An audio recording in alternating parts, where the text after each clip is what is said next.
रामनगर में प्रस्तावित G20 बैठक को लेकर युद्ध स्तर पर तैयारी चल रही है। विदेशी मेहमानों का ध्यान आकर्षित करने के लिए सड़कों के दोनों ओर उत्तराखंड की संस्कृति के चित्रों को उकेरा जा रहा है। चित्रों को देखकर वहां से निकल रहे लोग उन चित्रों के साथ सेल्फी लेने को आतुर दिखाई दिए। जो भी इन पेंटिंग को देख रहा है वो एक ही बात कह रहा है, G20 के चलते उत्तराखंड की संस्कृति जीवित हो गई। युवा अपनी संस्कृति से इन चित्रों के माध्यम से रूबरू हो रहे हैं। हमने उत्तराखंड की संस्कृति को जीवित करने वाले कलाकारों से बात की। मैम, G20 को लेकर आप यहाँ पर जो डिग्री कॉलेज है और उसके आसपास की जो वॉल पेंटिंग कर रहे हैं, इसमें थीम क्या रखा है आपने? सर, जैसे कि G20 सम्मेलन जो रामनगर में हो रहा है, सबसे पहले मेरा तो सौभाग्य है कि मुझे और मेरी पूरी टीम को ये यहाँ पे इसको सजाने का काम मिला है। तो जितनी भी हम यहाँ पे दीवारों पे पेंटिंग्स आप देख रहे हैं, तो उसकी जो थीम है वो उत्तराखंड संस्कृति की झलक यहाँ पे देखने को मिलेगी। क्योंकि जो डेलीगेट्स बाहर से आएंगे, हमारा प्रयास है कि वो हमारे उत्तराखंड की संस्कृति को, लोगों को, वहाँ के रहन सहन, पहनावा और उनके जो दैनिक जीवन है उसको बहुत ध्यान से देखें, समझें। तो सभी कलाकारों की और मेरी टीम की यही प्रयास है कि हम उसको बहुत सुंदर ढंग से हर दीवार को क्रिएट करें और उत्तराखंड को दिखाने की कोशिश करें। मैम, आप उत्तराखंड को दिखाने की कोशिश कर रहे हैं। मैं ये मानता हूँ कि हम पूरी उत्तराखंड की संस्कृति को इतनी इजीली नहीं जान सकते हैं, तो इसको जानने के लिए आपने क्या किया? हमने कोशिश किया है कि जो हमारे पहले से गांव में जितना भी हमारा पहनावा है या आज भी जिसे हम फॉलो कर रहे हैं, और जो वो उनका दैनिक जीवन है और उनका जो जिस ढंग से वो खूबसूरती के साथ कार्विंग करके घरों में रहते हैं, तो उन सब चीज़ों को हमारा प्रयास है कि जो ज़्यादातर जगहों पे हो रहा है, अलग अलग जगह पे, जैसे धारचूला का जो रंग कल्चर है, उन्होंने अपनी संस्कृति को आज भी बहुत अच्छे से संरक्षित किया हुआ है। और उसी के बाद हम मुनस्यारी की बात करते हैं तो थोड़ा सा पहनावा सब चीज़ जगह के हिसाब से चेंज हो जाता है।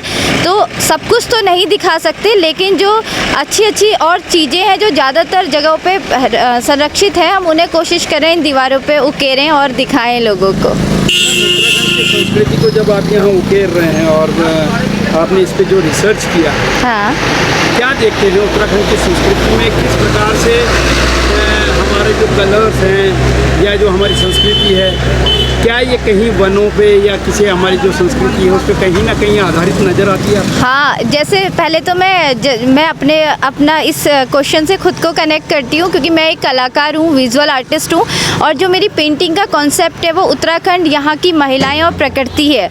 और मेरा उस पर हमेशा बचपन से ही देख सकते हैं, ये मतलब मैं रिसर्च मेरा ये रहा है, जो मैंने अपने बचपन से देखा है कि महिलाएं और प्रकृति दोनों यहाँ का आधार हैं, जो इसको बहुत खूबसूरती के साथ आगे बढ़ाती हैं। मैं अपने कार्यों में भी उसे दिखाने की कोशिश करती हूँ, और यहाँ पे भी आप ज़्यादातर देखेंगे महिलाएं, क्योंकि संस्कृति को संवारने का और आगे ले जाने का कार्य महिलाएं बहुत अच्छे तरह से करती हैं।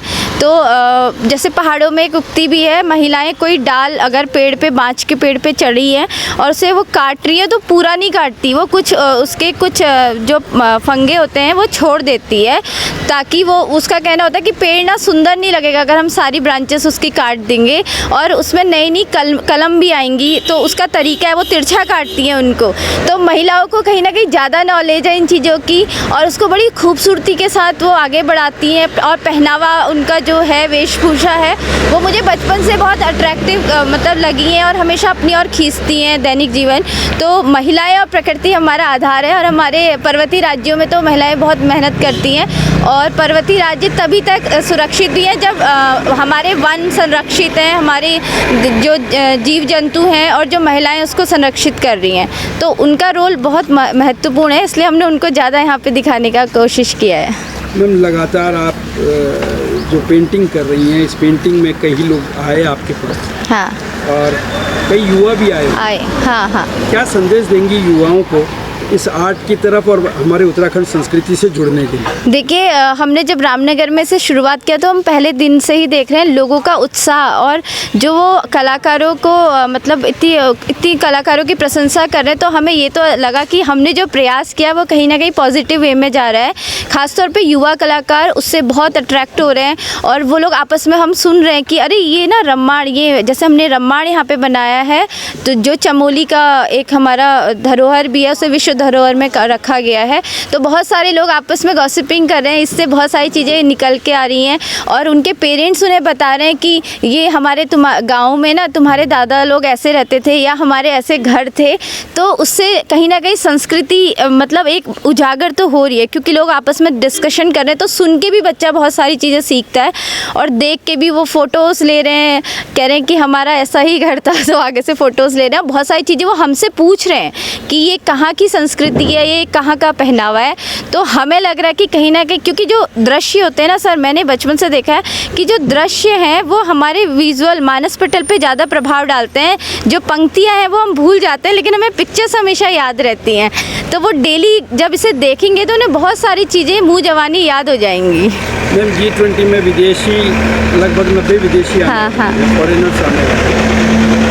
क्या उम्मीद करती हैं आप, ये जो आपने बनाया है या जो उकेरा है, क्या उम्मीद करती हैं आप उनसे? किस प्रकार से आप देखती हैं उनको, और क्या आशा आपने लगा रखी है? सर हमने तो यही पढ़ा है और देखा है कि कला जो है वो समाज का आईना है, और आईना बहुत कुछ दिखाता है। तो जो हमारी संस्कृति है, जो कोई भी देश या राज्य, हमने देखा है कि अगर उसकी संस्कृति स्ट्रॉन्ग है, मजबूत है, वहीं से वो जाना जाता है। जैसे हम यूरोप की अगर बात करते हैं, उन्होंने अपने कल्चर को बहुत अच्छे से प्रिजर्व करके रखा है, जिसे लोग आज भी देखने जा रहे हैं इधर दूर से। तो हमारा भी एक ये छोटा सा इसके थ्रू प्रयास है कि जो डेलीगेट्स हैं वो जब इसे देखेंगे तो वाकई में वो हमारे यहाँ के लोगों को, पहनावे को, रहन सहन को समझेंगे, और उन्हें लगेगा कि हमें इसे रियल में जाके शायद देखना चाहिए। हो सकता है बहुत सारे ऐसे जिज्ञासु भी हो। तो हमारा इसके माध्यम से हमें लगता है कि डेलीगेट्स को बहुत सारी चीज़ें समझने का और देखने का मौका मिलेगा।